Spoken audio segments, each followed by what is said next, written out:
करते हैं आज के अपने सेशन को। आज का जो हमारा पहला चैप्टर है जिसमें हम लोग बात करेंगे जो केंद्र शासित प्रदेश हैं उनके बारे में। इससे रिलेटेड जो भी क्वेश्चंस घटना चक्र में दिए हुए हैं यहाँ पर उनको कवर अप करेंगे और साथ ही कोशिश करेंगे कि जहाँ कहीं ज़रूरत हो, जहाँ कहीं ये ऐसा कुछ हो सकता है कि भाई ट्रिक के माध्यम से हम चीज़ों को याद रख सकते हैं एक लंबे समय के लिए, तो ये भी चीज़ यहाँ पर हम करेंगे। ठीक है, चलिए स्टार्ट करते हैं। पहला यहाँ पर जो क्वेश्चन आप देख रहे हो इसमें पूछा गया है कि यूनियन टेरिटरी यानी कि केंद्र शासित प्रदेश भारत में कितने हैं, उनका नंबर कितना है। जो यहाँ पर ऑप्शन है ये इनकरेक्ट है। ये क्वेश्चन आया था 2010 में उत्तराखंड पीसीएस में, तो उस टाइम पर जो उसका आंसर रहा था वो कितना था आपका 7। बट अगर प्रेजेंटली हम बात करें तो इंडिया में स्टेट्स कितने हैं 28। और वहीं अगर हम बात करें यूनियन टेरिटरी या फिर केंद्र शासित प्रदेश की तो उनकी संख्या कितनी है 8। एक सिंपल सा तरीका है याद रखने का कि दोनों में जो इकाई की संख्या है वो कितनी है 8 है। कभी कन्फ्यूजन आपको नहीं होगा।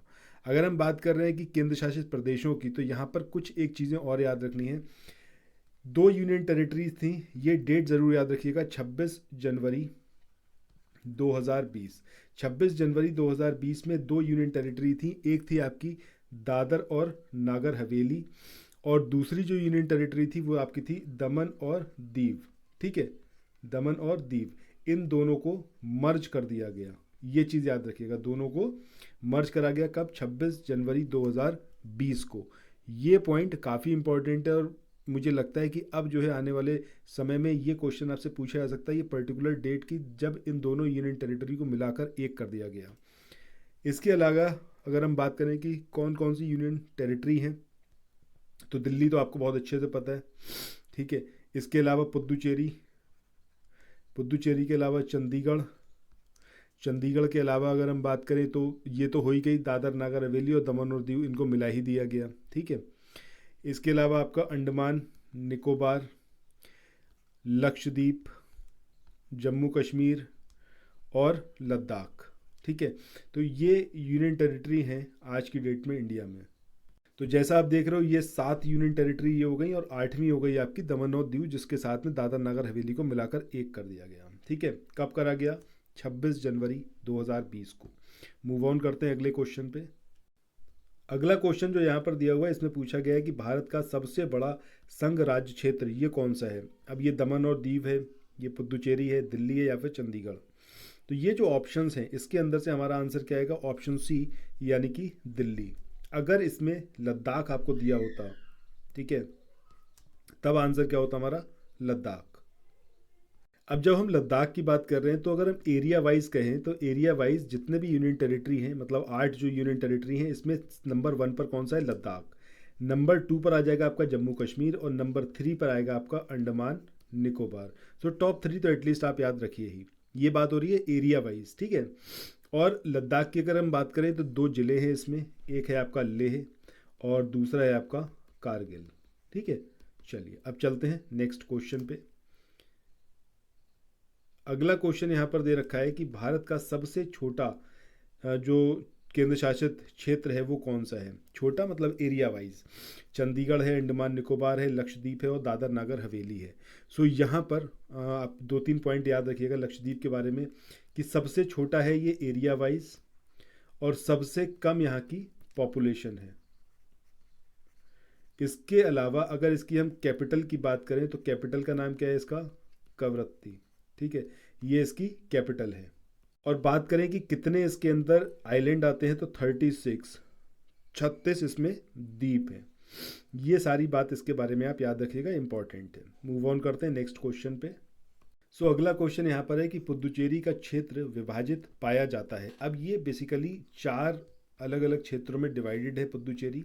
इसमें है आपका कराईकल, कराईकल के अलावा पुडुचेरी या फिर पुद्दुचेरी, जो दोनों तरीके से इसको लिखा जा सकता है। इसके अलावा आपका यनम और माहे। ठीक है, तो जब हम बात करते हैं कराईकल और पुद्दुचेरी की तो ये दोनों ही लोकेशन जो हैं तमिलनाडु के पास में लोकेटेड है। जब हम यनम की बात करते हैं तो आंध्र प्रदेश के पास लोकेटेड है और माहे की बात करें तो केरल के पास। ठीक है, तो यहाँ पर हमारा आंसर क्या होना चाहिए, तमिलनाडु के पास एक्सटेंडेड है, आंध्र प्रदेश के पास और केरल के पास। ऑप्शन सी जो है इसमें तमिलनाडु, केरल और आंध्र प्रदेश दिया हुआ है, ये यहाँ पर हमारा सही आंसर होगा। अगले क्वेश्चन की बात करते हैं कि निम्न में से एक केंद्र शासित क्षेत्र नहीं है। त्रिपुरा, लक्षद्वीप, पुदुचेरी, दमन और दीव। अभी हमने देखा था कि 8 यूटी हैं, ठीक है, और 28 स्टेट हैं। 8 यूनियन टेरिटरी की बात करें तो इसमें लद्दाख है, फिर आपका नेक्स्ट आता है जम्मू कश्मीर, उसके बाद आपका अंडमान निकोबार, इसके अलावा आपका दिल्ली, फिर चंडीगढ़, चंडीगढ़ के अलावा आपका आ जाएगा पुदुचेरी या फिर पुडुचेरी, दोनों तरीके से लिख सकते हैं, फिर दमन, लक्षद्वीप, ठीक है। तो ये हो गए आपके कितने, 8। तो ये 8 यूनियन टेरिटरी में सिर्फ यहाँ पर त्रिपुरा है, ये एक स्टेट है, यानी कि एक राज्य है, ना कि यूनियन टेरिटरी। तो आंसर हमारा क्या होगा, ऑप्शन ए। मूव ऑन करते हैं अगले क्वेश्चन की ओर। इसके बाद अगले क्वेश्चन की बात करें। इस क्वेश्चन में आपसे पूछा गया है कि दमन और दीव के बारे में कौन सा कथन सत्य है। तो जितनी इन्फॉर्मेशन है दमन और दीव के बारे में, पहले जरा वो एक बार देख लेते हैं। सो दमन और दीव के बारे में बात करें तो यूनियन टेरिटरी है, ये आपको पता है, गुजरात के पास में ये लोकेटेड है। गुजरात के 2 डिस्ट्रिक्ट यहाँ पर आपको याद रखने, 2 जिले, एक है आपका वलसाड और दूसरा है आपका सोमनाथ, ठीक है। जब हम वलसाड की बात करते हैं तो वलसाड जिले के पास में कौन सा है आपका, दमन। और जब हम बात करते हैं सोमनाथ की, तो सोमनाथ के पास में कौन सा है, या फिर गिर सोमनाथ जिला जो है इसके पास में कौन सा है आपका, वो है दीव, ठीक है। तो ये तो बात हो गई कि दमन कहाँ पर है एग्जैक्टली और दीव कहाँ पर है। आगे बात करते हैं। 19 दिसंबर 1961, ये डेट याद रखना है, 19 दिसंबर 1961, इस तारीख को दमन और दीव को पुर्तगाली शासन से मुक्त कराया गया था, ठीक है। पहले एक इसके अधीन था, पुर्तगाल के अधीन था, पूरा हिंदुस्तान आज़ाद हो चुका, लेकिन उसके बाद जाकर 1961 में 19 दिसंबर को इसको आज़ाद कराया गया।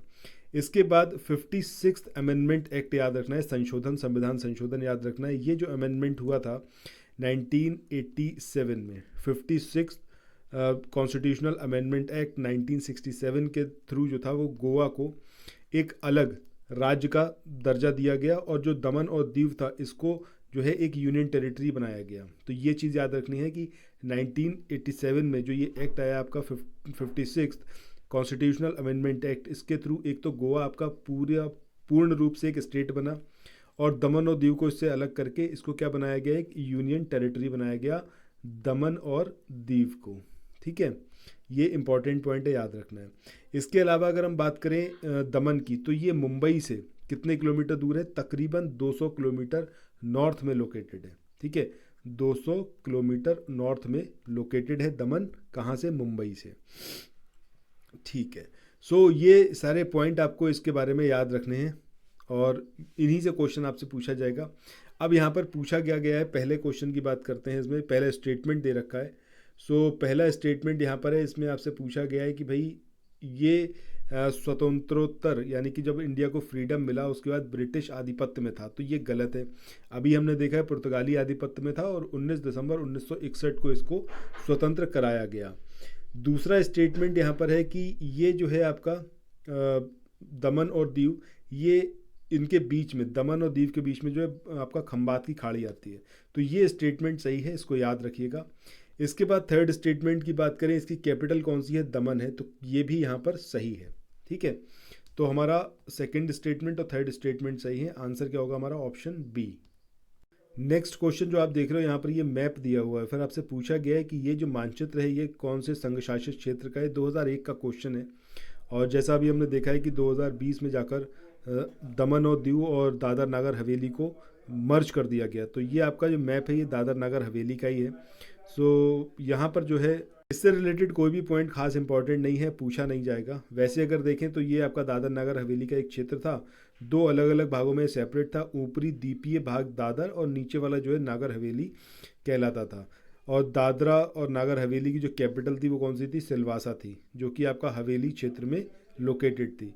ये सारी चीज़ें हैं, लेकिन 26 जनवरी 2020 से इसको मर्ज कर दिया गया दमन और दीव को। अब जो कैपिटल है वो आपकी कौन सी है, वो अभी हमने बात करी थी, केंद्र शासित प्रदेश दादर नागर हवेली और दमन और दीव को मर्ज कर दिया गया, और दमन जो है उसकी कैपिटल है, ठीक है। सिलवासा इसके बारे में पूछा है कौन से उसकी राजधानी है, तो अब थी, अब तो है नहीं, ठीक है। 2007 का क्वेश्चन था। इसके बाद नेक्स्ट हम बात करें कि निम्न में से कौन सा केंद्र शासित प्रदेश नहीं है। तो ऑब्वियस सी बात है, गोवा इज़ नॉट अ केंद्र शासित प्रदेश। यूनियन टेरिटरी तो है नहीं है, ये कैसा है आपका स्टेट है। 56 कॉन्स्टिट्यूशनल अमेंडमेंट एक्ट 1987 के थ्रू इसको जो है पूर्ण राज्य का दर्जा प्रोवाइड किया गया। सो ये सारे क्वेश्चंस थे हमारे।